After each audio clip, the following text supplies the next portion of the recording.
इस कहानी में लेखक राहुल सनकृत्या जी ने अपनी तिब्बत की यात्रा हमारे साथ शेयर की है। तो इस कहानी में हमें बहुत मजा आने वाला है। हम खूबसूरत वादियों में घूमेंगे और हर एक उस एहसास को दिल से फील करेंगे जो लेखक ने अपनी पहली तिब्बत यात्रा में महसूस किए। तो यात्रीगण अपनी सीट की पट्टी बांध लें और चलो तिब्बत चलते हैं। लेखक ने तिब्बत की ये यात्रा 1930s में की थी और उस समय ना ही भारत से तिब्बत जाने का कोई सीधा रास्ता था और ना ही भारतीयों को तिब्बत जाने की परमिशन ही थी। तो लेखक ने छुप छुप के नेपाल के रास्ते तिब्बत जाने की ये यात्रा कंप्लीट की थी, वो भी अपना वेश बदल के भिखमंगों के वेश में। खैर उस समय तिब्बत जाने का एकमात्र यही रास्ता था। यहीं से नेपाली और लेखक जैसे छुप छुप के भारतीय लोग भी तिब्बत जाया करते थे। और तो और आने जाने के लिए सेना के जवान भी इसी रास्ते का इस्तेमाल किया करते। इसीलिए तो यहाँ जगह जगह पर सेना की चौकी है जहाँ कभी चीनी सेना रहा करती थी। लेखक बताते हैं, पता है तिब्बत की सबसे खास बात क्या है? वो ये है कि यहाँ पे जात पात ऊंच नीच का कोई भी सिस्टम नहीं है, सब एकदम एक बराबर हैं। और तो और तिब्बत में औरतें पर्दा भी नहीं करती। तो ये औरतों के लिए तो अच्छा है ही और लेखक के लिए भी अच्छा ही है। समझ रहे हो आप समझ रहे हो? खैर तिब्बत के लोग ना बहुत प्यारे हैं। अपरिचित होने के बाद भी अगर आप किसी भी घर का दरवाजा खटखटाएं और कहें, माते हम भिक्षु हैं, हमारे पास खाने का कुछ सामान है, क्या आप उन्हें पकाने की कृपा कर देंगी? और अगर आपकी किस्मत अच्छी रही तो घर की बहू या सास आपको बहुत ही लजीज गरम गरम खाना पका के दे देंगी। लेकिन तिब्बत में चोर और डकैतों के डर से लोग लेखक जैसे भिखमंगों के वेश वालों को अपने घर में रुकने की तो परमिशन नहीं देंगे यार। और एक बार तो लेखक और उनके दोस्त ठोडला पहुंचने ही वाले थे, जो कि तिब्बत में एंटर करने पे सबसे पहला स्थान था। लेकिन शाम होने की वजह से ठोडला से एक गांव पहले ही रुकना पड़ा। लेकिन खुशी की बात यह थी कि लेखक के दोस्त सुमिति की जान पहचान होने की वजह से उन्हें भिखमंगों की वेशभूषा के बावजूद रुकने की एक अच्छी खासी जगह मिल गई। वरना 5 साल बाद तो जब लेखक और उनके दोस्त वापस आ रहे थे तो उन्हें उस ठंड में रुकने की कोई जगह ना मिली, जबकि उन्होंने इस बार भिखमंगों का वस्त्र भी नहीं पहना था और मजबूरी में उन्हें एक छोटे से झोपड़े में शरण लेनी पड़ी। अब तिब्बत के लोग आपको अपने घर में रुकने देंगे या नहीं, ये तो समय समय की बात है। क्योंकि अगर आप शाम के 6 बजे के बाद किसी के घर में जाओगे तो शायद ही ऐसा कोई घर मिले जहां लोग पी के टुन्न ना हो। तो अगले दिन हमें तिब्बत में प्रवेश करने के लिए थाड़ा पहुंचना था और थाड़ा पहुंचने के लिए हमें एक बहुत ही ऊंची सी पहाड़ मतलब ठोडला पार करना था। कंफ्यूज मत होना यार, थाड़ा एक जगह का नाम है जहां लेखक को पहुंचना है तिब्बत में प्रवेश करने के लिए। और ठोडला मतलब होता है एक बहुत ही ऊंचा सा पर्वत। वैसे पता है थाड़ा पहुंचने के लिए लेखक को जो ठोडला मतलब वो बहुत ही ऊंचा सा पहाड़ पार करना था ना, उसकी ऊंचाई 16 से 17,000 फीट थी। और इतनी ऊंचाई में ना कोई गांव होते हैं और ना ही कोई लोग। यहाँ मिलते हैं केवल और केवल डाकू, क्योंकि यहाँ पे कानून व्यवस्था बना पाना बहुत ही मुश्किल काम है। और इसी बात का फायदा उठाते हैं वहाँ के डाकू, जो पहले तो आपका मर्डर कर देंगे। बच गया साला। फिर देखेंगे कि आपके पास कुछ है भी या नहीं।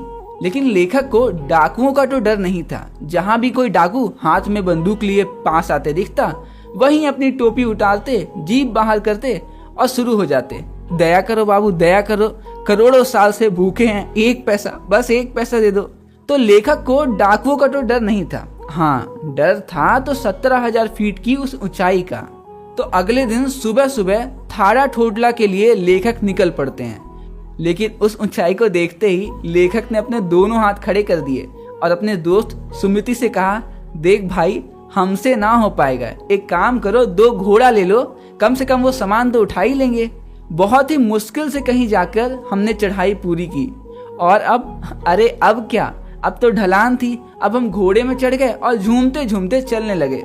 वैसे लगता है मुझे ना कोई चाइनीज घोड़ा मिला था, कभी सबसे आगे निकल जाता तो कभी फुस बोलकर सबसे पीछे ही हो जाता और उसे मार देता तो बेचारा सुस्त पड़ जाता। अब मैं और मेरा घोड़ा दोनों थकान के नशे में झूमते झूमते बस चलते जा रहे थे। पता ही नहीं चला कि कब मैं रास्ता भटक गया और तभी किसी ने बताया कि मैं तो 1-1.5 मील गलत रास्ते में आ गया हूँ। मैं फिर उस सुस्त घोड़े के साथ वापस गया और सारा रास्ता दोबारा तय किया। वापस पहुंचते पहुंचते शाम के 5 बज गए थे। थोड़ी देर बाद रास्ते में मैंने देखा कि कोई टमाटर जैसे लाल शक्ल के साथ किसी का इंतजार कर रहा है। ध्यान से देखा तो पता चला, अरे ये तो मेरा दोस्त समती है। वो गर्म होके फट पड़ा। मैंने 2-2 टोकरी कंडे फूंक डाले, 3-3 बार चाय गर्म किया। मैंने बहुत प्यार से कहा, दोस्त देखो, इसमें मेरी कोई गलती नहीं थी। मुझे घोड़ा इतना सुस्त मिला था। मुझे तो लगा पता नहीं ये सुस्त घोड़ा मुझे रात तक पहुंचा भी पाएगा या नहीं, या कहीं यहीं रास्ते में इसकी जान ना निकल जाए। खैर थोड़ी देर में सुमिति का गुस्सा शांत हो गया। वैसे सुमिति ने वहां भी अपने दोस्त बना रखे थे। हमने हपेच के गरम गरम खाना खाया और फिर जो सोए तो पता ही नहीं चला कि सुबह कब हो गई। तो ठाड़ा ठोडला पार करने के बाद अब हम टिढारी के विशाल मैदान में थे। और अभी तक तो सुमिति के दोस्तों की वजह से हमें फायदे ही फायदे हुए, लेकिन अब हमारे सुमिति को उसके और भी दोस्तों से मिलने जाना था जो इधर उधर के गांव में थे, जिसमें 4-5 दिन लगने वाले थे। और यार वो तो रास्ते में भी नहीं आ रहे थे। मैंने कहा, भाई सुन, तू अपना दोस्तियाना कभी बाद में निभा लेना। उसने कहा ना। मैंने कहा भाई प्लीज ना, लेकिन वो माना ही नहीं। तो मैंने कहा अच्छा चल यार, मैं तेरे को ना लहासा पहुंचकर कुछ पैसे दूंगा। लो फिर किस बात की देर थी, वो तो झट से मान गया। हमने फिर घोड़ा खोजने की कोशिश की, लेकिन इस बार हमें कोई सुस्त सा पिछली बार जैसे एकदम लुल्ल सा घोड़ा भी ना मिला। अब घोड़ा खोजते खोजते तो दोपहर के 12 बज चुके थे और सूरज भी मानो अपनी पूरी शक्ति प्रदर्शन में था। मैं ना आपको बता नहीं सकता हूँ कि 2 बजते बजते हमारी क्या हालत हो चली थी। एक तरफ से सूरज चेहरे को तपा रहा था और दूसरी तरफ से बर्फ ना पीठ को कुड़कुड़ा दे रही थी। यार मतलब समझ नहीं आ रहा था कि बोलूं क्या, ठंड लग रही है या गर्मी। अब सुमति की दोस्त यहाँ टिढारी में भी थे। उसने कहा, यार राहुल अब इनसे तो मिलने दे यार, ये तो रास्ते में आ रहे हैं ना। मेरी भी हालत चल चल के एकदम खराब हो गई थी और मैंने कहा चल ठीक है यार, मिल लेते हैं। वहां सुमति एक भिक्षु से मिलने गया।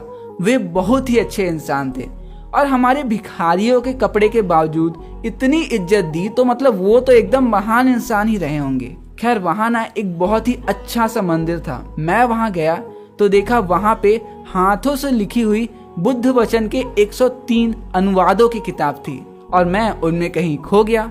तभी सुमति फिर से आया और कहा, भाई मैं अपने एकाध दोस्तों से और मिलाऊं क्या? मैं तो अब किताबों की दुनिया में कहीं खो गया था। और कहा, हाँ भाई जा, आराम से आना। अगले दिन सुमति सुबह सुबह निकल पड़ा। मैं सोच रहा था कि इसे कम से कम 2 से 3 दिन तो लग ही जाएंगे, लेकिन वो तो उसी दिन दोपहर में वापस आ गया। वैसे टिडारी गांव वहां से दूर ना था और हमने अपना अपना सामान उठाया, भिक्षु से विदाई ली और फिर क्या वहां से चल पड़े। तो बस यहीं पे खत्म हो जाती है हमारी कहानी लहासा की ओर। तो लेखक कहाँ कहाँ गए थे, एक बार हम माइंड मैप देख लेते हैं। तो लेखक ने 1930s में ये यात्रा की, जिसमें वो नेपाल के रास्ते से तिब्बत की ओर जाते हैं। सबसे पहले उन्हें ठाड़ा पहुंचना था, जिसके लिए उन्हें ठोडला मतलब एक बहुत ही ऊंचा पहाड़ पार करना पड़ता है, जिसकी ऊंचाई लगभग 16-17 हजार फीट थी। उसे पार करके कहीं जाके लेखक टिढारी पहुंचते हैं। तो लेखक की यात्रा तो अभी लंबी चलेगी, लेकिन हमारी बुक में यहीं पे खत्म हो जाती है ये कहानी। तो बस आज के लिए इस कहानी में इतना ही। मिलते हैं अगली वीडियो में अगले चैप्टर के साथ। तब तक के लिए दीजिए मुझे इजाजत। नमस्कार।